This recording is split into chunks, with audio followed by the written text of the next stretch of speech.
Hey guys, welcome back. Another breakdown for you guys. Today we're talking about AHS Season 10, Episode 4. The title is Blood Buffet.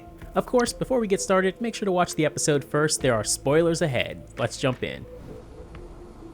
All right, Greg, so you and I called this last time. The flashbacks have begun. It is, the fourth episode, and now we're already brought back to October 5 years prior. So a little bit different than previous seasons of the show where sometimes it gets a little bit crazier and crazier before we get these kind of dives back into the past, some more context and going on. But this episode really serves to kind of tell us like how this all happened, the origins of the pills, the origins of the pale people, the kind of how everything started and where we are 5 years prior to what is the present day. Yes, the origins of the chemist, I guess.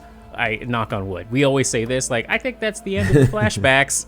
and then next episode, 1965. All right, so let's wait and see where they go from here. But I thought it was okay. It was pretty good. Yeah, I think it's okay. And I do think this serves the show well, though, to kind of keep it more concise storytelling instead of, the 10 or 12 episode seasons where it's just like one story stretched out a little bit too much. So, maybe the constraints of getting this whole story in 6 episodes and then the next in 4 episodes or whatever they're going to do, maybe it actually benefits the storytelling in the show itself so that you don't have to kind of meander and go all over the place and kind of just get super ridiculous. So it's kind of an exciting time to kind of be an American Horror Story fan and kind of, your expectations of what might happen right now.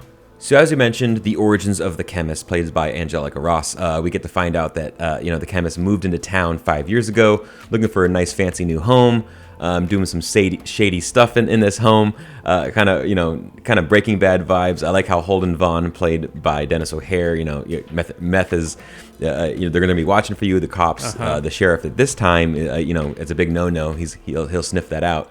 But you already know from what we know about the chemist that it's much more sinister than that her plans are pretty horrible, what she's going to do. And she's kind of just like sinister and cutthroat, and she has a whole kind of like, a whole kind of empire that she wants to start. And this is kind of just the start of it all.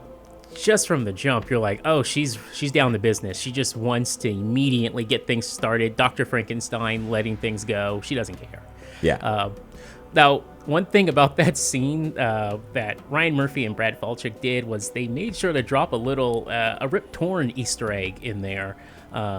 It was strange, but I also, shout outs to Rip Torn. I did not know about this story. For one, to be clear, I did not know about the back story of this prior to Rip Torn's death. I only knew about it after Rip Torn died. Norman Mailer lived 2 doors down. I saw him bite Rip Torn's ear off one night.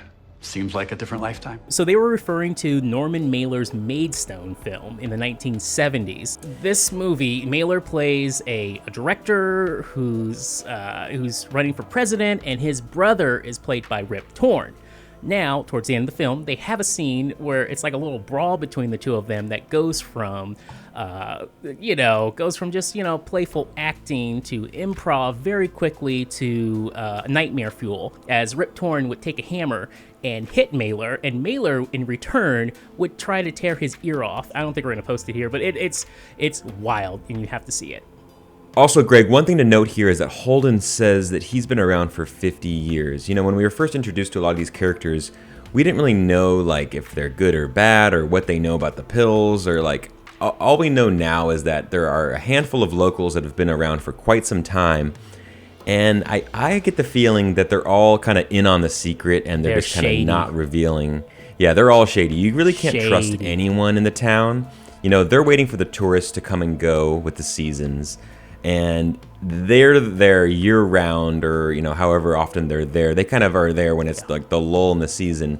Yeah. And they know exactly what's happening. They know exactly, everyone who's important in the town, and they know once, if the 5 years have lapsed, what the chemist is kind of up to. So he's entrenched in the society there. To say that he's been there for 50 years, that's quite a bit of time to kind of know everything about everyone there. it's like a hot fuzz thing. The whole town's in on it at this point. When you go back to present day and looking at Harry and everything, it's so cool to see that just a town that knows what to do and how to keep things below the radar. But at the same time, it's still the cell phone test is hurting me here because you just have these these Nosferatu vampire guys just walking around in broad daylight and killing animals and stuff. So I'm like, how are they getting away with this? So next up, we head over to the Muse, and now I like this bar. It feels like people just come and go, and they just shoot the next scene right then and there. So Holden's talking to Mickey, and then all of a sudden, the chemist is there too. She oversees this conversation, and she decides that Mickey is the guy for her to get this started with the pill. Now, the chemist takes Mickey home first, and she explains everything. This is where we get our info dump of how this is all happening, what's going on with these pills, and Ryan, guess what? She works for the government. Yeah, and that set off red flags for me, obviously, because we know the second half of this season of Double Feature is Death Valley, and there's going to be some aliens involved, and let's face it, probably the U.S. government, military getting involved as well. So as soon as I heard military, it was like, okay, this is how we connect these two stories in the 10th season of American Horror Story. Yeah. There's going to be some involvement on experimenting on the aliens. We hear about, trying to kind of unlock and contain the creativity of human brains. What if they tried this on some superior species of alien, et cetera, et cetera. So I think that we're headed down this way where we find out that the military government for years and years and decades have been involved in trying to control and create this superhuman type of species, some army, basically, which we've seen in countless, movies and TV shows. So I think that's like the key here that we're going to see kind of unfold across the end of this season. I have to disagree. I'm sorry. I'm going with a few other theories out there for what Death Valley could be, and I feel like that may be just a red herring. The government stuff and trying to connect them.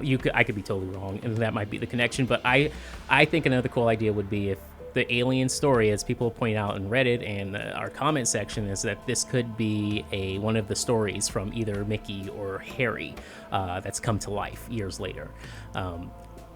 It could be off, but I think that's a cool idea too. If they go that way, we find out this whole alien storyline may just be a ruse. I don't know, because we know that Ryan Murphy's not a huge fan of aliens. That's why I'm thinking that maybe this is to convince him this was out of the box. They didn't do an Area 51 straight up, and it's more of a oh god, why am I forgetting the famous director? Terrible films, but they're amazing.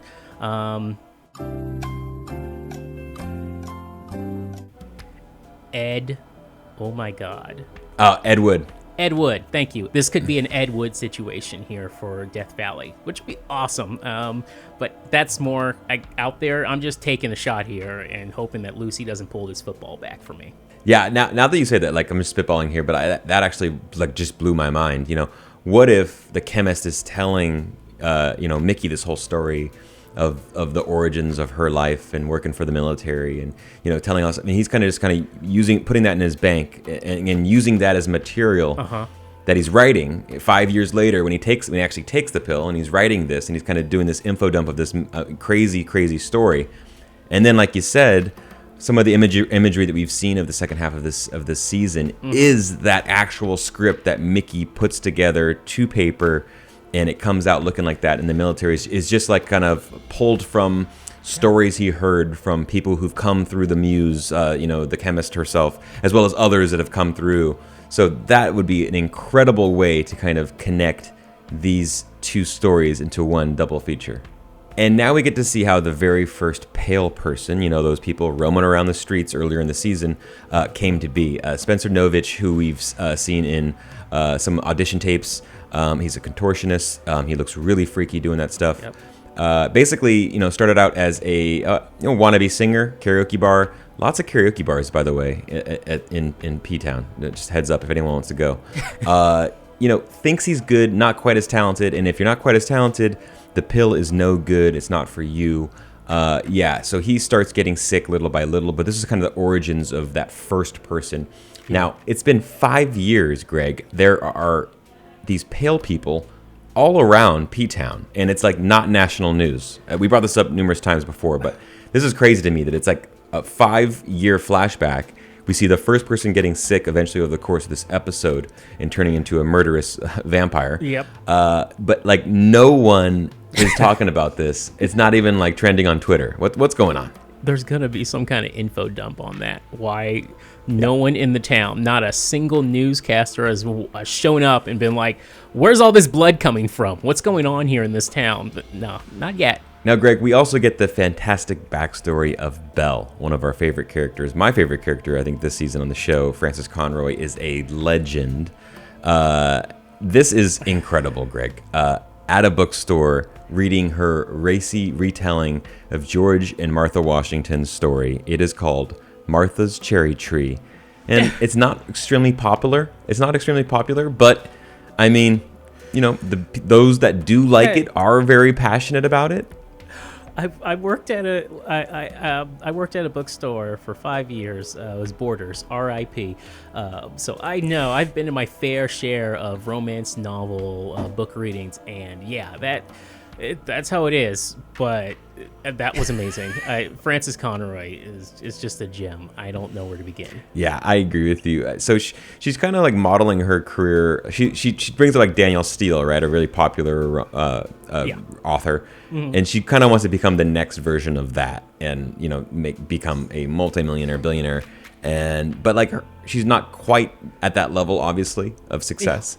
Yeah. But we get this whole backstory about like her horrible husband, Greg. This guy is just like pure evil. He's just like a total dick, treats her like shit, would rather do anything else but be with her, says that she's trash, that her work is trash. Yeah. And she at this point is a shell of what we see earlier in the season. She's a shell of herself, you know. She's nothing like she was before, and the transformation of Belle that we know in present day is beginning to set stage throughout the course of this episode. So it seems the chemist was at that book reading, of course, so she sends out Mickey to bring her along. It starts out slow. He gets her high first, and then they start discussing the pill. And of course, she takes it. But it just like everyone else that we find out over time, it has its side effects early in this episode too, where we go back to Belle and her husband for one last time. Now, before that, of course, she starts writing her book. Just like Harry, we saw in a couple episodes prior, she's finished her first book and she's getting started on the second one. But then her husband shows up and all hell breaks loose. This is like Marriage Story, but American Horror Story version. This is nuts. This is sped up for like 2 minutes. Sped up on all the drugs and all the hate. This is crazy right here. He like just drops a bombshell on her that he went on a tour during their like on a trip with your wife. He goes on a tour and starts screwing another woman multiple times and tells her to her face and says the marriage is over, and immediately escalates into breaking a bottle and then killing him and then sucking on his neck and eating and like drinking his blood. I mean, this was insane. So because he deserved it though. He deserved it. Good, so that it worked. So because it worked when you're watching it, because I know that again, Brad Falchuk and Ryan Murphy were probably talking to each other. It's like, how evil can we make them? Because we only have less than a few minutes to get all this out of the way. So how just diabolical, just the worst human on the planet? How awful can we make this dude before we kill him off? And everyone just goes, yeah, it worked. They found it apparently. All right, so the first pale person, the singer, Novich, he is looking worse and worse. Losing hair, looking sick, drinking Bloody Marys. Nothing's helping, Greg. So he basically goes to Lark. Remember Lark, Billy Lord? Her store to get a new look, kind of a new wardrobe.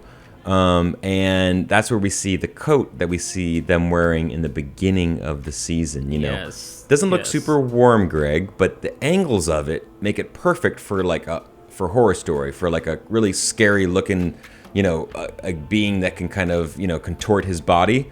So now we kind of get some context into those big shoulder pads and what the hell's going on there. Yeah, and you know what I'd love? I noticed a lot of kills this year just broken vases, glasses, bottles. Just a lot of broken, like anything you can find in the room. Just break it and then shatters in half, and then just use that to cut your victim. A lot of slit throats this season. Before we forget, I don't want to miss this part where Spencer Novich's character, he says that if I need to shave it all off, or I was going to look like Riff Raff from Rocky Horror. So there you go. There's our Rocky Horror little nod there for our double feature. I wonder if they're going to do any more, but that was cool. Now, speaking of the pale people and why it turns out like that for some people, we get the kind of the rules of the pills. I'm going to read this off. The chemist tells him basically that the talented ones need the blood, but their rage is from their arrogance and certainty that they're the best at whatever skill they have, right? They have this confidence that they're the best. Whereas the untalented, the rage is much darker, much more intense, and kind of uncontrollable. So the pale people are the untalented ones that literally are even more bloodthirsty and kind of can't keep it under control and have to like hunt everywhere around P-Town. So that's, now we kind of know what exactly happens to people. And, she alluded to this, the chemist did, when she talked about the primates and kind of what was going on with them as well when they did experiments. So good luck for any tourists in the P-Town area.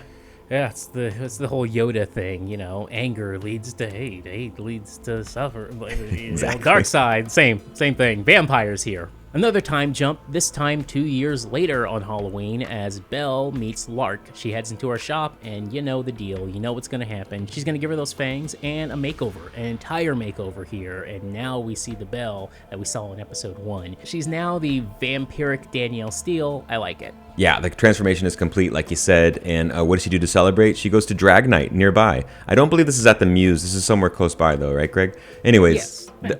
A fun night to be had because she's celebrating her kind of complete transformation. She is uber confident now. She's a bloodthirsty killing machine, and she can also write pretty damn well. And sure enough, once we head inside, this is it. This is the moment for that we knew about, that was rumored, was that Evan Peters was going to be playing in some form a drag queen, and his name, what is his name, Ryan? Patio Furniture? His name is Patio Furniture, which I don't, that's just incredible. It's I dig it. I don't know what to say. We should have came up with drag names before we did this. But yeah, it's all good. And then we got a very perfectly timed, actually. If you guys watched RuPaul's All-Stars Season 6, then you would obviously know that that's Eureka O'Hara, who makes a cameo here in this episode. They are awesome. Now we have, what is this? 2 cameos? Trixie, Eureka. I think, I might be wrong, but I think that's it on Queens on AHS so far. But I'm certain there's going to be more, and I'm here for all of that. There clearly needs to be more crossover, Greg. I mean, this is some awesome stuff. But my question to you is, how would RuPaul react to Evan Peters' performance on stage that night? What do you think would happen?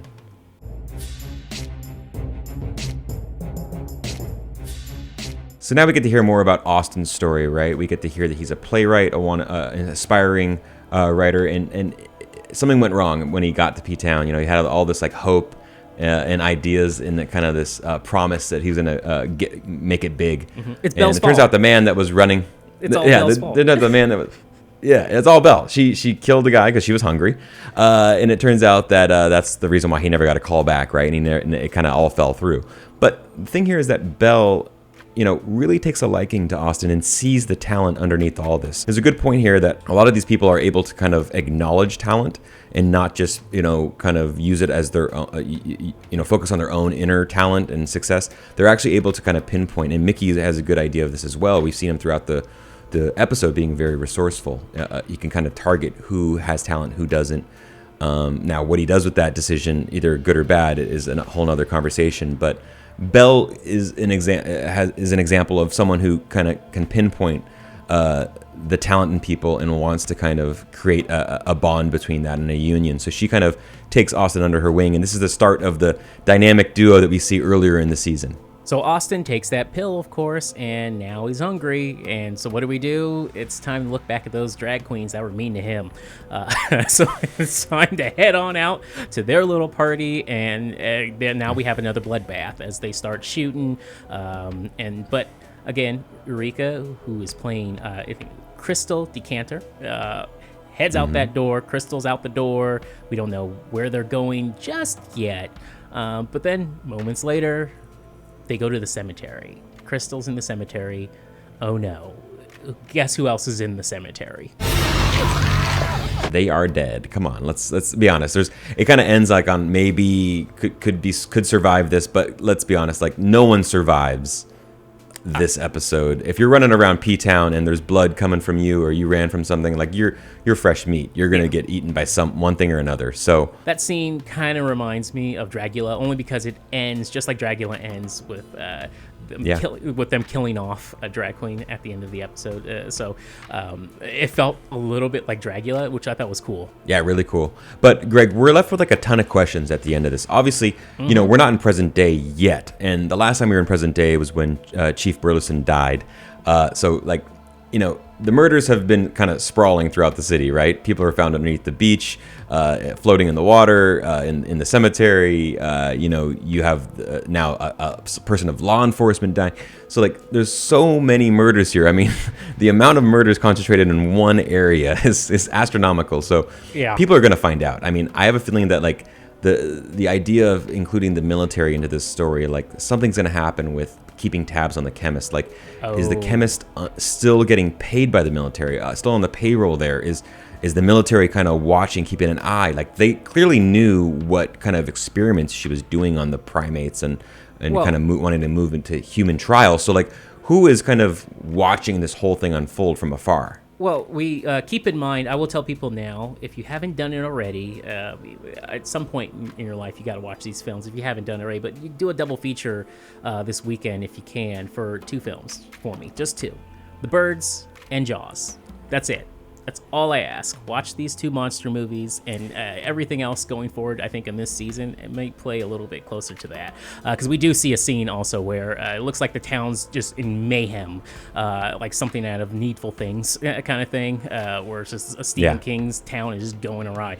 So that could bring up the military if the whole town just starts to just lose it, as we see in the trailer. So let's keep that in mind here. You might be on to something with the government coming in, but I still think that season 2 is not what we think it is, where it's just a straight up alien story. I feel like there's something going on. Yeah, that's a good call. And one thing's for sure, I'm not visiting Provincetown anytime soon. I don't know about you, Greg. But that'll pretty much do it for this breakdown. Guys, if we forgot anything, or if you have any comments or questions about this episode, if you have anything to add, please, we love reading the comments. So hit us up in the comments below, and we'll be back next week for episode 5 of American Horror Story Double Feature. Take care, everyone. Bye-bye.